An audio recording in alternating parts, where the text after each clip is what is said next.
घरच्या घरी कांद्याची पात उगवण्याची प्रक्रिया. सर्वात पहिले आम्ही मोड आलेले कांदे घेतले. ह्या प्रकारे हे कांदे वाया जाऊ शकतात, त्यापेक्षा आपण ह्याच्यातून आपण नवीन कांदा तयार करू शकतो. त्याच्यापासून आपल्याला कांद्याची पात मिळते. तर आता हे 3 कांदे आम्ही घेतलेले आहेत आणि ह्या कुंडीमध्ये वापरलेल्या कुंडीमध्ये उरलेल्या जागेमध्ये तुम्ही या कांद्याच्या पात उगवण्याची प्रक्रिया करू शकता. त्यासाठी पहिले पोघर असलेली माती तुम्ही थोडीशी मोकळी करून घ्या.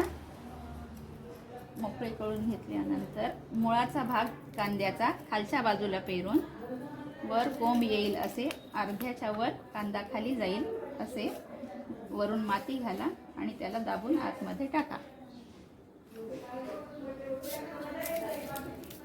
अशा पद्धतीने तुम्ही कितीही नवीन कुंड्या तयार करून घरच्या घरी कांद्याची पात उगवू शकता. त्याची पुढची अशा प्रकारे आम्ही हे 2 कांदे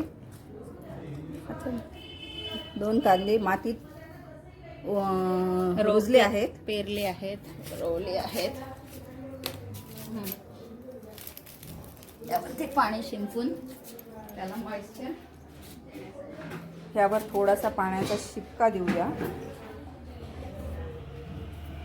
अगदी थोडं भरपूर पाणी नाही टाकायचं ह्याच्यावर, फक्त ओलं झालं पाहिजे, माती ओली झाली पाहिजे.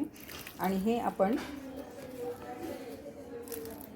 8 ते 10 दिवसामध्ये कांद्याला व्यवस्थित मोड येऊन कांद्याची पात 8 ते 10 दिवसात हे असे वर येतं. हे ह्या पद्धतीने कांद्याची पात तयार होते. आता ही आम्ही कांद्याची पात कट करून आम्ही ही वापरतोय. ही कमीत कमी 5 ते 6 वेळा तुम्ही यूज करू शकता.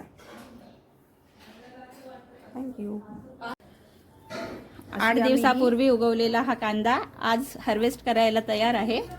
आज ते 10 ते 12 कांद्यापासून कांद्याची पात आमची तयार झालेली आहे. फ्रेश केमिकल फ्री कांद्याची पात घरच्या घरी